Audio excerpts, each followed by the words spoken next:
Շնորհակալ եմ շատ Եվրոպական միություն Հայաստանի Հանրապետություն քաղաքացիական հասարակության պլատֆորմի հարգելի ներկայացուցիչներ, Հայաստանի Հանրապետության պետական իշխանության հարգելի ներկայացուցիչներ, Հայաստանում հավատարմագրված հարգելի դիվանագետներ, քաղաքացիական հասարակության հարգելի ներկայացուցիչներ, հարգելի ներկաներ, ողջունում եմ Եվրամիության Հայաստանի Հանրապետության քաղաքացիական հասարակության պլատֆորմի 8-րդ հանդիպումը եւ ուզում եմ ասել, որ մենք շատ բարձր ենք գնահատում Հայաստանի Հանրապետությունում քաղաքացիական հասարակության գործունեությունը եւ իհարկե հատկապես մեր գաղափարաբանության եւ ժողովրդավարության ընկալումների պայմաններում դժվար է գերագնահատել քաղաքացիական հասարակության դերը մեր իրականության մեջ։ Միևնույն ժամանակ շատ կարևոր եմ համարում, որ մենք շարունակում ենք ինստիտուցիոնալ մեխանիզմներ ստեղծել, որպեսզի կառավարության, քաղաքական մեծամասնության եւ ընդհանրապես պետական եւ տեղական ինքնակառավարման մարմինների գործակցությունը լինի առավել ինստիտուցիոնալ, առավել համակարգված եւ այդ ամենի արդյունքում ավելի արդյունավետ եւ ավելի կառուցողական։ Ընդհանուր առմամբ պետք է արձանագրել, որ մենք թեև ժողովրդավարության եւ պետության, տնտեսության զարգացման առումով շատ մեծ առաջընթացներ ենք արձանագրել 2018 թվականի ժողովրդական ոչ բռնի Թավշյա հեղափոխությունից հետո, բայց միևնույն ժամանակ իհարկե մենք առերեսվում ենք, որ շարունակաբար ունենք լրջագույն խնդիրներ եւ այդ լրջագույն խնդիրների լուծումը մեր օրակարգի առաջնահերթությունների մեջ է, բայց նաեւ այդ խնդիրների լուծման բանաձևեր փնտրելիս մենք գոնե մասնական տպավորությունը կարող եմ ասել, բախվում ենք առաջին, նույնիսկ երկրորդ, նույնիսկ երրորդ հայացքից աննկատ խնդիրների, մասնավորապես դա ընդունված է անվանել հիմնական հասկացությունների ճշգրտում։ 2018 թվականի հեղափոխությունից հետո թերևս ամենամեծ քննադատությունը մեր կառավարության եւ քաղաքական մեծամասնության հասցեին այն է, որ մենք արդարության ակնկալիքը ունենալով որպես հիմնական օրակարգերից մեկը հեղափոխության դեռևս չենք կարողացել Հայաստանում արդարության ոլորտում հասնել այնպիսի հաջողությունների, որ կգնահատվի լավ կամ բավարար։ Այստեղ կա ճշմարտություն, բայց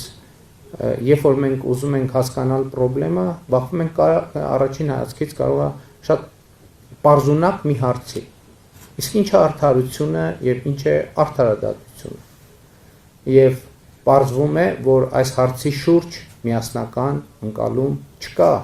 ընդ որում ոչ միայն համընդհանուր, այլ նաեւ որոշակի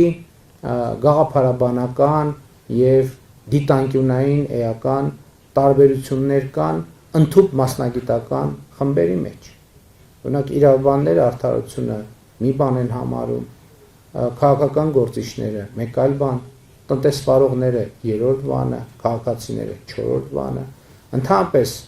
արդարադատության հետ առնչվող կողմերը երկուսն են եւ սովորաբար մեկը պարտվում է, մյուսը հաղթում։ Ինչպես հասնել նրան, որ եւ պարտվողը եւ հաղթողը ընդունեն կամ ընդունելի համարեն կամ համաձայնվեն, որ տեղի ունեցածը արդարություն եւ արդարադատություն է։ Այս հարցի հետազոտմամբ զբաղվելով ես հանգել եմ մի եզրակացության,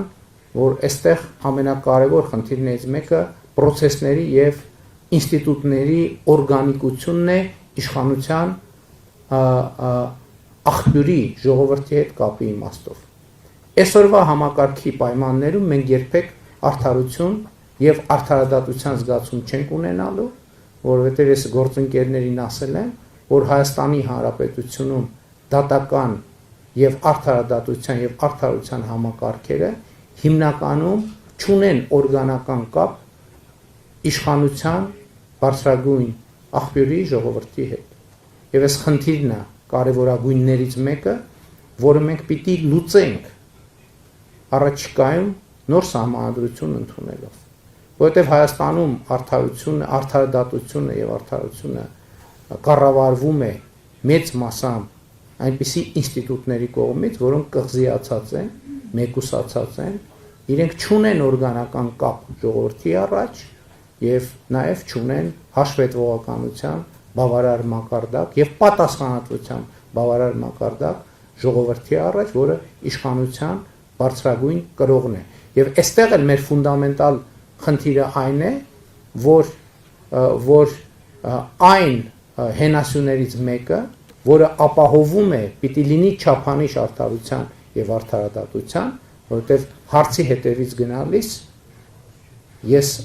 ինքս ինձ համար հետևյալ եզրակացությունն եմ արել, որ արդարությունը եւ արդարադատությունը համապատասխանությունն է սահմանադրությանը եւ օրենքներին։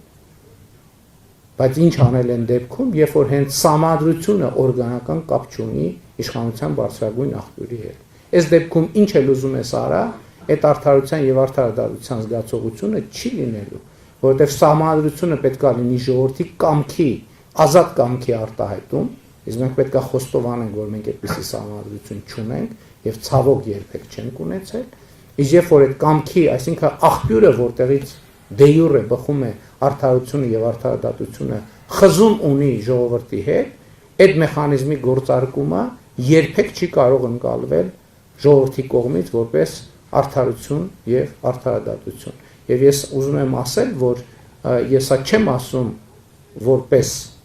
Հայաստանի Հանրապետության վարչապետ, ես ասում եմ որպես Հայաստանի Հանրապետության քաղաքացի, որտեղ ես ինքս էլ չունեմ Հայաստանի Հանրապետությունում արդարության եւ արդարադատության զգացում ինստիտուցիոնալ առումով, եւ սա ֆունդամենտալ խնդրեմ է, որը մենք պետք է լուծենք։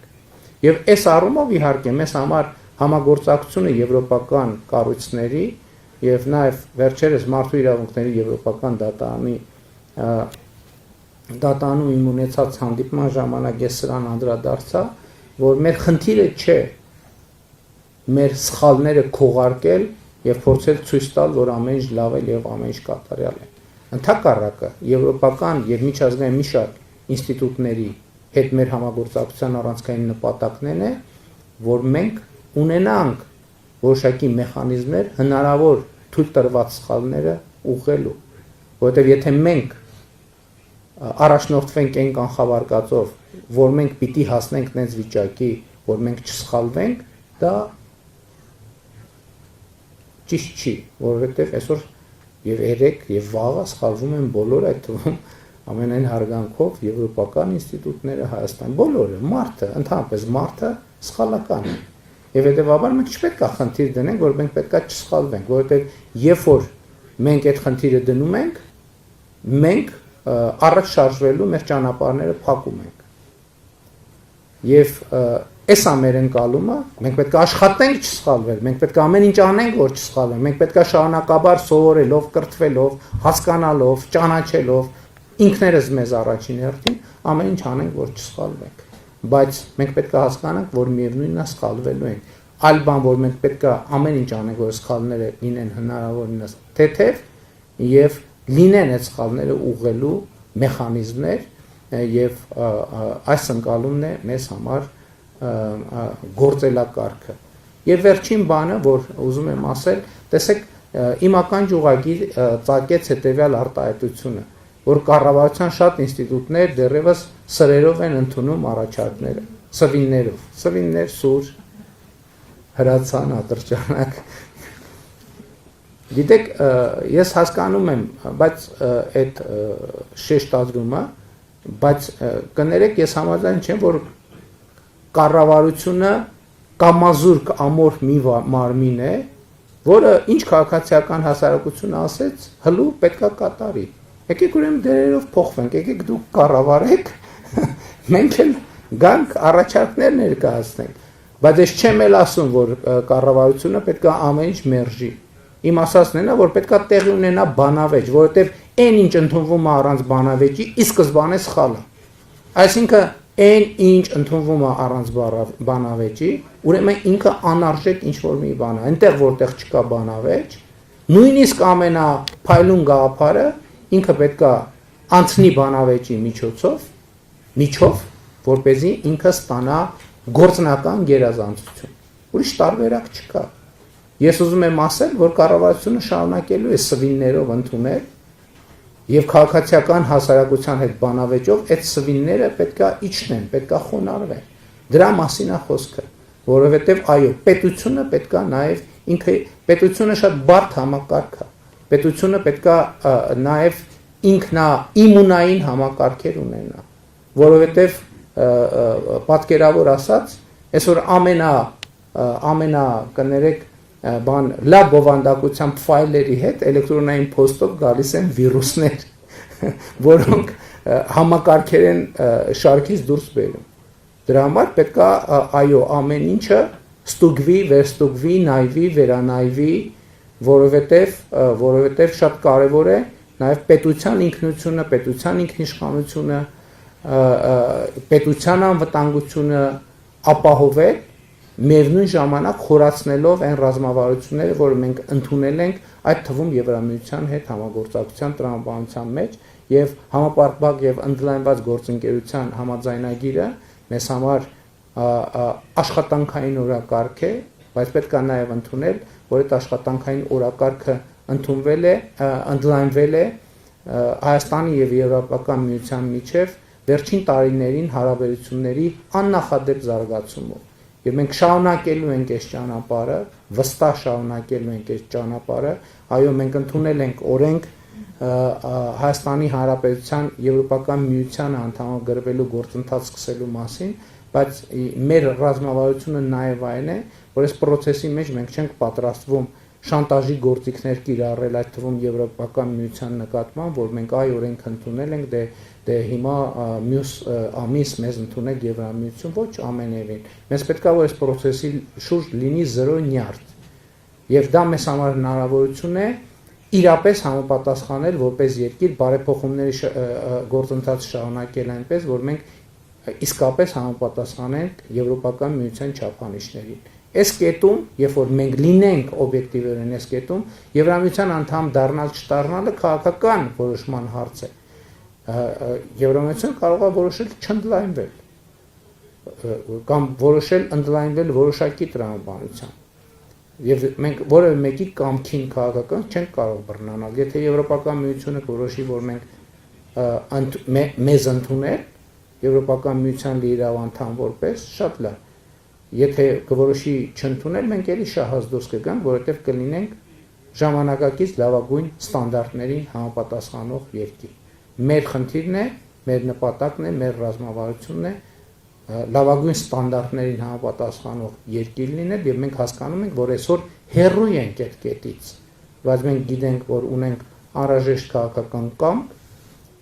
ռազմավարություն, տեսլական, թե ինչպես շարժվել այդ ուղղությամբ եւ ինչպես հասնել այդ կետին, եւ իհարկե Եվրոպական միություն Հայաստան քաղաքասարակության պլատֆորմի գործունեությունը այս իմաստով շատ կարևոր է, ես ինչպես ասացի, բարձր եմ գնահատում ընդհանրապես քաղաքացիական հասարակության գործունեությունը եւ մենք ինչպես նախկինում այսօր էլ վաղն էլ կշարունակենք ոչ միայն համագործակցել, այլև խորացնել մեր համագործակցությունը քաղաքացիական հասարակության եւ Եվրամիություն Հայաստան